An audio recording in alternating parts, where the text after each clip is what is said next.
it's Scott for WrestleBeat.com, and I've got the exclusive at Supreme Wrestling Entertainment. Take a look. We got the Ross family. Now we're going to go champions. Absolutely. I don't want that to go unnoticed. You guys still got the belts.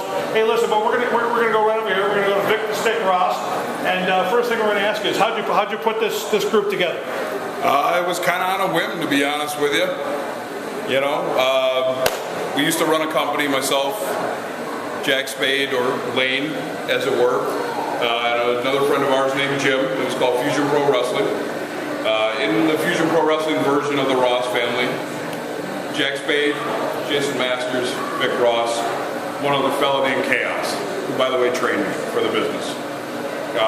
From there, when we talked to Chris Hansen about coming in here to SWE, at that point, brought in our man Scott, and we've been rolling hot ever since. All right, so let's talk about Scott Williams. He's the latest addition to the group, so to speak.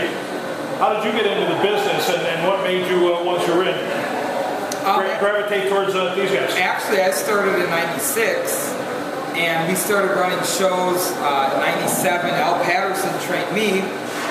Vic Ross wrestled for my company. So we go way, way back.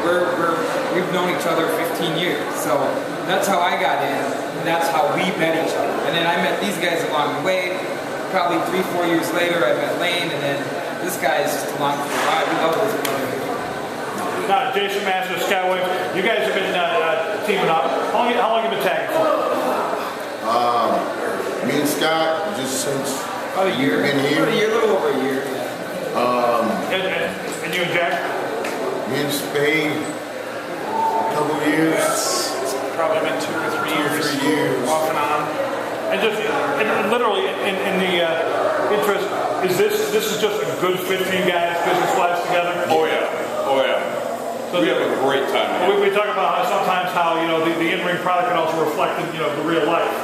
And so you guys are as tight together. They are. Yeah, they're brothers. I know them. Cousins. I live in the South. He actually does live in the South. It's cool there, especially in the summer. It's nice. It's nice. Hey, you know what? The first question everybody always asks us when we meet somebody new is who you grew up wanting to be like. So obviously everybody watched wrestling when they were kids. Who was the one that made you want to get into the business? Jack, we'll start with you. I don't know if there was ever anybody. I can remember the first wrestler I think I really idolized was Mick Foley back in the late 90s when I started watching. Because I started watching around 96 or 97 when I was around 12 or 13. So. And you thought if he could get hit in the head with stuff, so could you? Well, hey, I've got a very similar body type, so we can work with that and go from there. So. All right, Scott, who was your guy?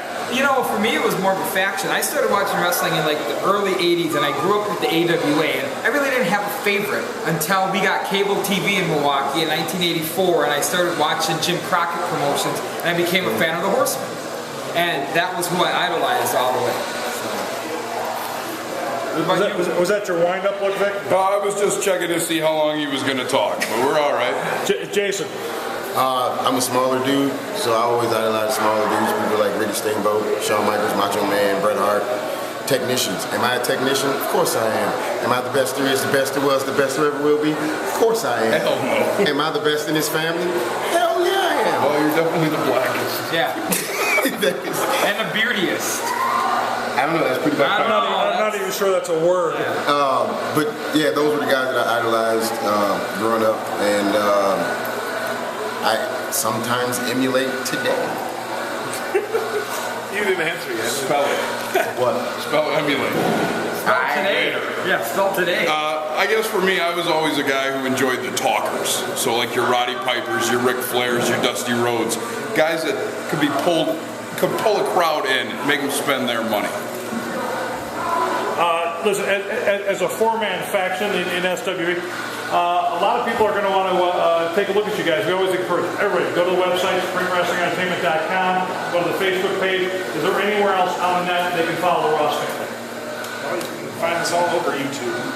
We are on the YouTube. Seven Rivers Wrestling, you can find some of us.